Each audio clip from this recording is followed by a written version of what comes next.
Most of the tools you see in this workshop are made to hammer, cut, grind, saw, chisel, drill, file, or scrape.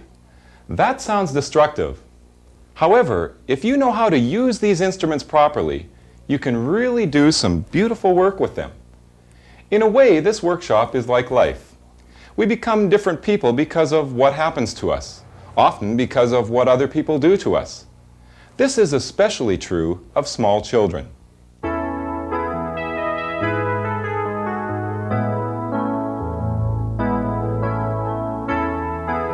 a new day at hand. The world's at his door.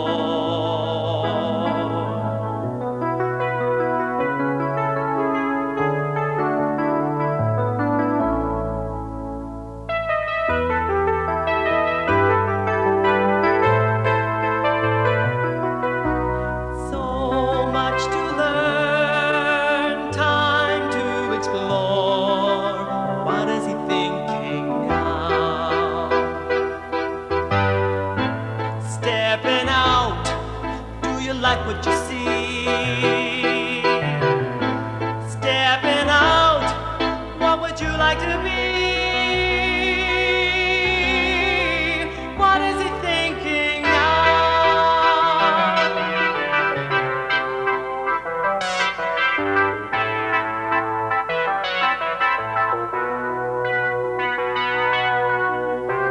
Pictures speak much louder than words. What are we saying? Not a sign is left unheard by children playing. They're in the streets, they're in our homes. They see the things we call our own. They see us fight to have it all. But who will catch them when they fall as we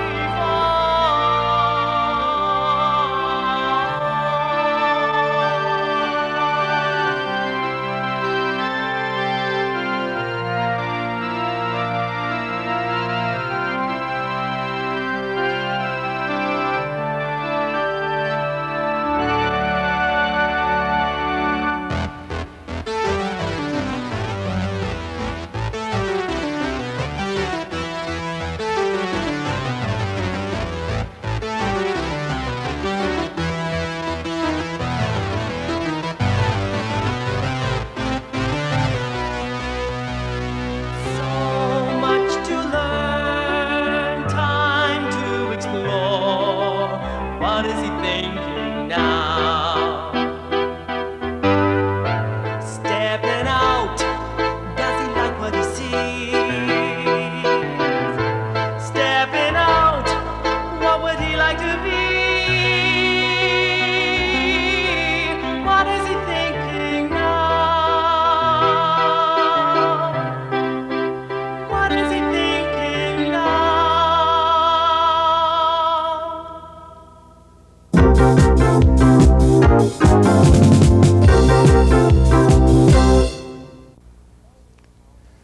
Take this hammer, for example. It's always pounding something. Used incorrectly, it can do a lot of damage. Some people feel like that, as though they're always taking a beating, and they long for someone to be understanding and to help them.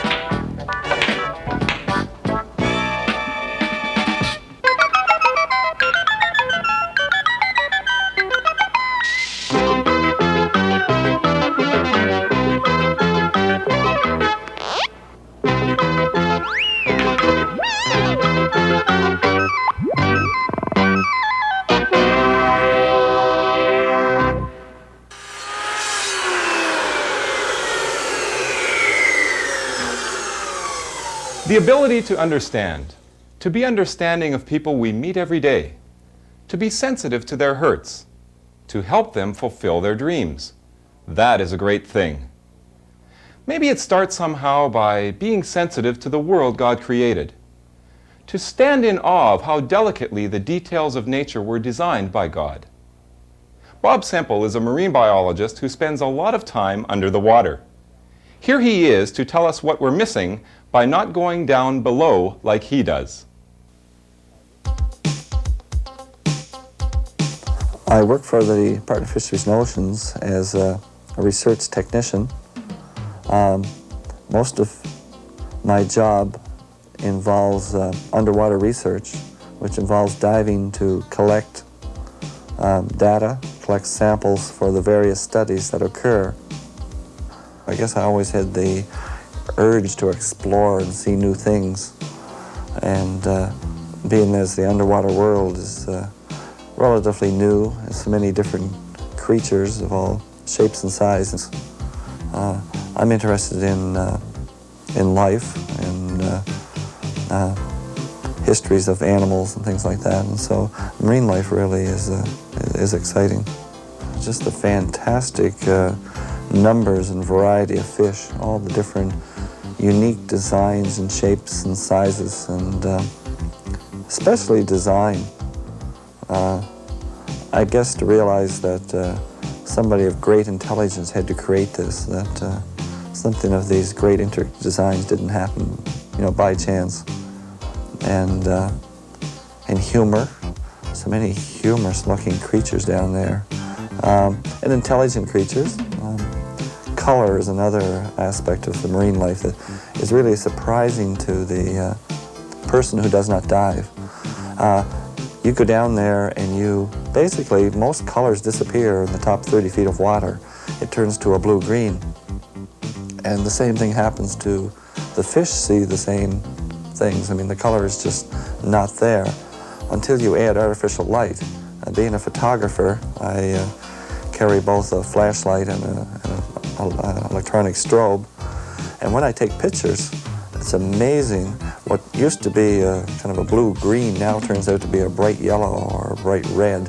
And all the beautiful colors that are on the bottom, which nobody ever sees. They can be in caves, they can be in faraway places which the sunlight really rarely reaches. Fish of beautiful designs which have no other purpose than just to be colorful in itself. It really doesn't add to the survivability of the animals or anything, because the fish is too deep to be of any advantage. When I see that, I think of God just having a design, I guess realizing that someday man could enjoy and explore this world. So you never feel alone when you're underwater. You can either have the perception that somebody's looking over your shoulder at all the time. If it's not a big monster or a shark, it's some little creature. You actually can get close to God down there, because it's a separation from the normal run of the day things, and I've actually had some good times praying down there, believe it or not. It's kind of a weird thought of being in another world, but yet God is still very close to you. One of the major questions people ask you, is about sharks. I have seen sharks during my diving. They're very rare. Usually they're very shy. I've never had an aggressive shark come near me. Usually they like to go one way and I like to go the other way, unless I have a camera. But you learn to treat all the animals with respect, with great care, but not necessarily with fear. I would say I'm a very curious person. I've always been the type of person who likes to look around the next corner, the next cave, the next walk along the seashore, the next cliff, or the next point. I just say, I wonder what's beyond that point. So I guess this carries over to the underwater, especially because there's very many new places. And also the realization that many of the places you go underwater, that no man has ever been there or ever seen this certain spot before. Maybe a new shipwreck. I guess you always wonder what it must be like to be on this ship, especially one that was, say, 100 years old, which used to have sails, and what it must be like for the men to have sailed it, and also probably what it was like to have been on that ship when it sunk. Some shipwrecks I've been on, people have died on, and other shipwrecks I've been on, all people on board survived. So it's probably the wonder and feeling of what those people went through in their experience during that time. Diving is a very disciplined sport. It involves a lot of training. You're in another world, so you really have to take care. In my own work, I practice safety habits. Often each year during my work, we practice training where we go through scenarios where there might be possible mistakes may occur. I think of God as a very personal God when I look at creation, because of the design. I look at him as I see intelligence. So intelligence is a form of personality. I see great intelligence in the really neat designs. In some of the shapes and sizes and things, I see humor. In some of the cute little things that are really down under the water. They're just sweet little things. They just make you laugh when you see them, the way they swim. And warmth and gentleness, sometimes in the personalities. Some fish are really very warm, very friendly. I often get a chance to go to the schools and give presentations of my diving and my underwater photography, and they really seem to enjoy and respect that. And my kids are very interested in marine life. They've done research projects on things like killer whales, sea lions, and I try to encourage them in that. My son is working on a project of a shipwreck, and I'm very happy to see them interested in underwater life. Sometimes, though, when I come home with my pictures and go to show them on the TV or on the slide screen, they ask me, Papa, is this about fish? And if it is, they leave the room. But that's more in a sense of humor. I think they enjoy my being an underwater adventurer.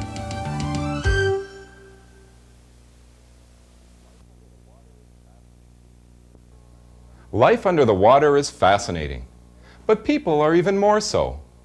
One of the great rewards in life comes from helping people who are having some kind of problem. Often we can't change their circumstances a whole lot, but at least we can stand by and be understanding and loving. There's a piece of equipment that does that kind of thing on a car.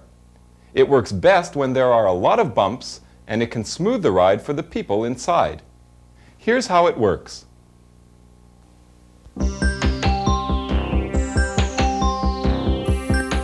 Did you ever come off a long bike ride with a really sore bottom? Well, I have. Isn't there some way they could make bikes more comfortable? At least old bike seats had springs on them that took up some of the shock. Have you ever wondered why cars are different? There's something very comfortable about driving down a bumpy road in a car with a nice soft ride. This is what makes a difference. It's a shock absorber. The wheel of a car is attached to what is called the car suspension system. The spring is part of the suspension system, and it works something like this. The car wheel hits a bump and the spring is squeezed together, but it wants to bounce back. It forces the wheel back onto the road so hard that it bounces right back up again. Something like this slinky. This makes the whole car bounce around, which incidentally can be quite dangerous. A car can bounce right off the road. So the shock absorber was invented to keep the soft ride the springs give the car, but keep the bouncing in control. There are many kinds of shock absorbers. The most common one is a telescoping or direct acting shock absorber. It has two basic parts, a fluid-filled cylinder and a piston. The cylinder is attached to the suspension system that holds the wheel and the piston to the car body. From here it acts something like a bicycle pump in water. Put the end of a pump in water, pull back on the handle, and the water is sucked up inside the cylinder. Now push on the handle, and the piston inside creates a spray of water out the end.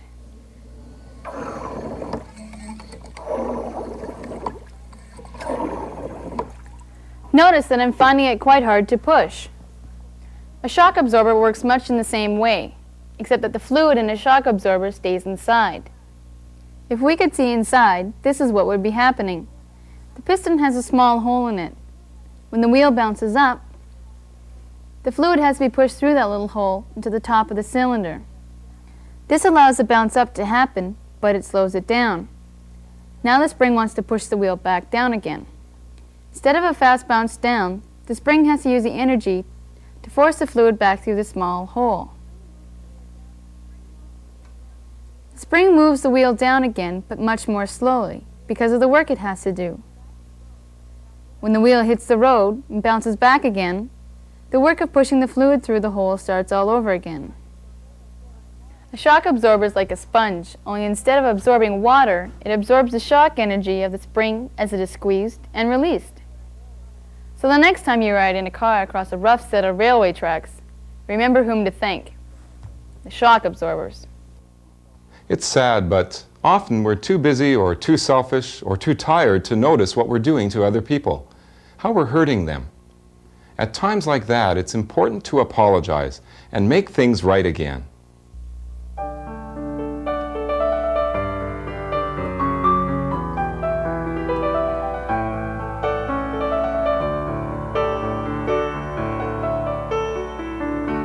Looks like a beautiful day for me and a friend.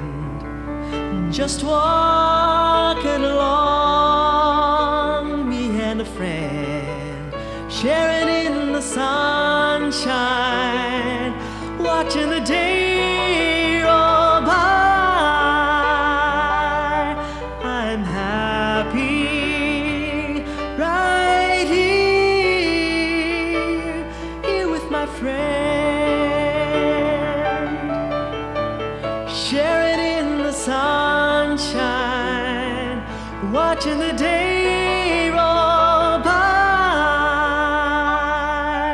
I'm happy right here with my friend.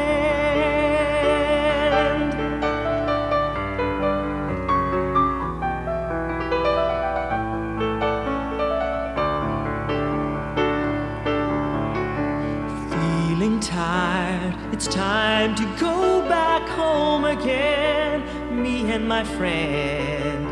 Somehow it seems a longer road for me and my friend. And when I falter, I forget everyone else. I'm tired and careless, dragging my friend of mine. Look at this friend of mine. She needs to be clean, and it's hard to let go, 'cause you didn't know the price she'd have to pay to wash the dirt away. But that's what's needed for this friend of mine. Friend of mine, look at this friend of mine. She needs to be clean, and it's hard to let go, 'cause you didn't know the price she'd have to pay to wash the dirt away. The price she'd have to pay to wash the dirt away.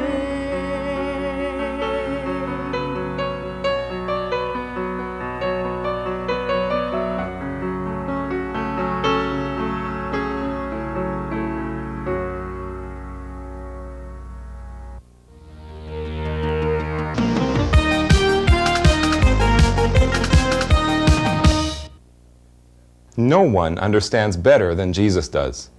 To become like He is, we must accept Him into our lives and then learn from Him by reading about Him in the Bible. He was a very strong person, but also very sensitive and caring. He wants us to be that way too.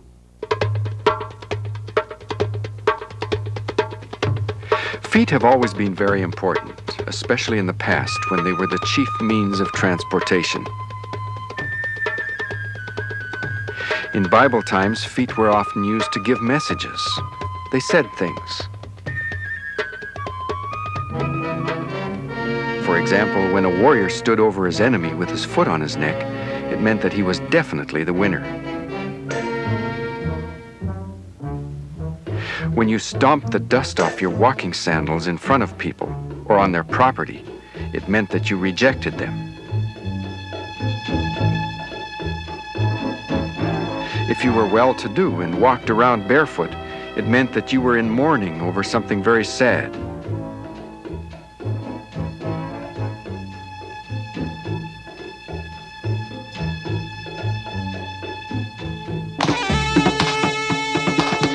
Feet could be used to express obscenities, to say something mean.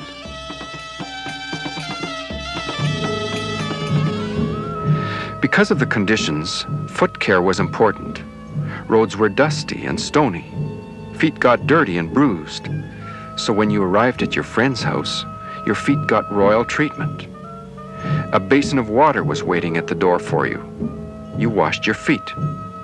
If you were fortunate enough to have a very polite host, he would do it for you, or have a servant do it. It was the chore a servant liked to do the least. Washing feet was the thing you started with on a new job. After the foot washing, you left your sandals at the front door and were welcomed into the rest of the house, probably upstairs onto a floor with a rug on it. Feet are interesting. Besides carrying us around, they carry meaning. The pathway we walk upon has meaning too. If we walk on a path that leads us to things that are wrong, God is sad for us.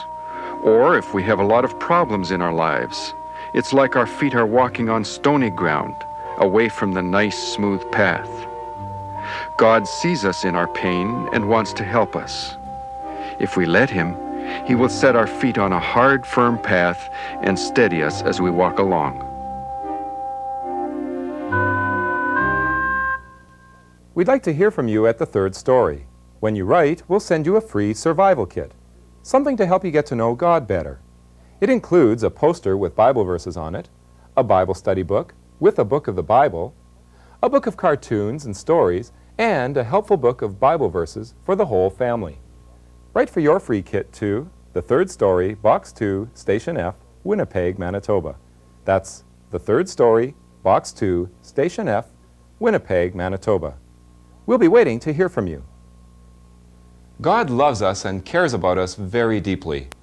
With His help, we can become the caring people He wants us to be. And that is what this world needs. No more fear of dying. No more need to doubt. Everyone shall answer. Every knee shall bow. No more fear of dying. No more need to doubt. Everyone shall answer. Every knee shall bow.